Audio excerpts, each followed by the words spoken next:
So we're all set up on this horse, Penzance, okay? So we backed it around 10, annoyingly drifted as soon as we backed it. That will happen. Anyway, and they're off and racing. Anyway, we're aiming for 20%, back to lay. Let's see what happens. Handicap.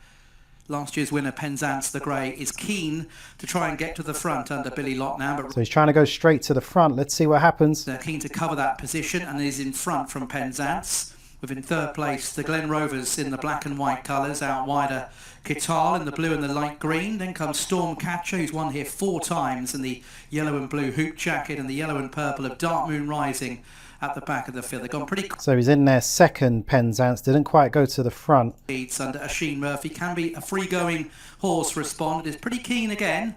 Goes on by about 3 lengths to Penzance, another prolific course winner here in second place. Under the guidance of Billy Locknow in third place, the Glen Rovers and Sean Dillon Bowen. Out wider, Quital for Callum Shepherd. Stormcatcher, Jack Mitchell is next, and Dark Moon Rising. So that's some of our stake there at 8.2. We've had some of it nibbled, well, majority of it nibbled away and now taken. We got our 20%. Let's see what happens from here. Rising's got closer up on the outside with Stormcatcher, and the Glen Rovers is up against the rail. So Respond leading as they now enter the final half mile. Penzance in second place, then comes Quital in third. The Glen Rovers. So there's our Penzance horse in second. Looks like he's just about to be overtaken. So anyway, let's see how this one finishes. Longs to go then. A bit more tightly grouped now. Respond leads by just over a length, beginning to swing towards home. From in second place, Quital. Penzance is next.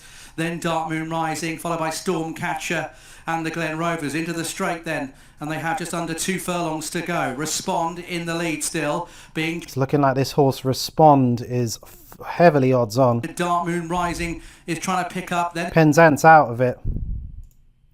Respond still in control, well inside the final furlong, being chased by Dark Moon Rising and Penzance. They won't catch Respond, who looks classy in front under Asheen Murphy. Comfortable win for Respond. Close second, Dark Moon Rising, with Penzance in behind, and then came Quital.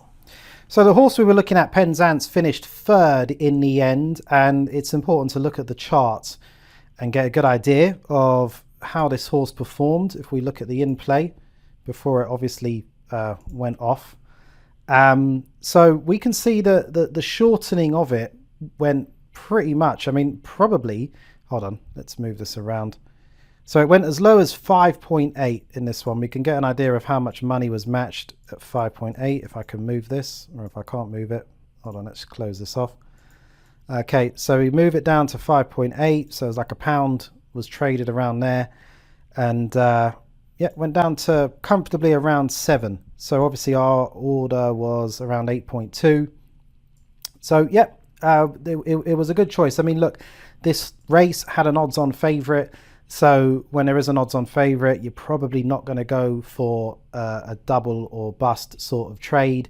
You probably just look for a back to lay, where you're just looking to take 20%, 30%, 40% out of the horse, and they don't have to run that good. Okay, so anyway, just an example for you. There's so many different ways of doing the back to lay, and of course you can obviously set your stop loss when you're using the software, for example. And by the way, that is just one single trade. We've got tons more for you to check out, including full breakdowns of all the very best racing trading strategies in this video that you can see on the screen right now. So if you want to see the full breakdown of all the systems, all the strategies, plus more trades just like this, click that video and I will see you over there.